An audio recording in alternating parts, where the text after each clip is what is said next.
Have you ever heard of a place called St. Martin's Land? Probably not. That's because it's either a very obscure country or it doesn't actually exist. But in the 12th century, two children claimed it was their home, and their story is so wild that historians are still trying to figure out if it's true. It all started when a group of villagers in Woolpit, England were working in a field near their town. Suddenly they heard strange noises coming from nearby trees. At first they thought it was the sound of a goat, but then they saw something unbelievable. Two children with green skin. The kids were wearing strange clothes and looked a bit wild, as if they hadn't bathed in a while. At first the villagers thought these strange children might be sick or even cursed, but then they offered them food and water, which they refused to eat or drink. All they would consume were raw beans, which the villagers found very strange. Still, they took the children in, and over time, they began to learn English. The boy didn't make it. He grew weak and died, but the girl lived. And when she was well enough, she told the villagers an incredible story. She said that she and her brother were from a faraway land called St. Martin's Land, a place of eternal twilight where everything was green, including the people.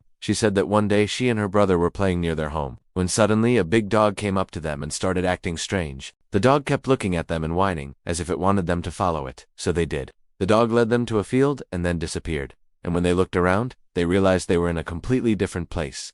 That's when they met the goat herders who brought them to the village of Woolpit. But how did these green children end up in England? Well, according to the girl, there was a secret passageway between St. Martin's Land and Earth. A portal that only appeared once a year. It was the only way to get in or out, and apparently it closed shortly after they arrived. She said that where she was from, everyone had green skin, and that was why they were so pale here. She also said that the people of St. Martin's Land had no gold or silver, only copper, and that's why the coins here seemed so big to her. Eventually, the story got around to King Henry II, and he sent his royal physician to investigate. But by the time he got there, the boy was already dead. The physician examined the corpse and concluded that the boy wasn't sick, but rather starved to death. But what about the girl? Was she just an ordinary child who got lost and had an extraordinary story? Or was she really from another world? The physician couldn't say for sure. And to this day, no one knows whether the green children of Woolpit were from another world or not. What do you think? Let me know in the comments below. And as always, thanks for watching.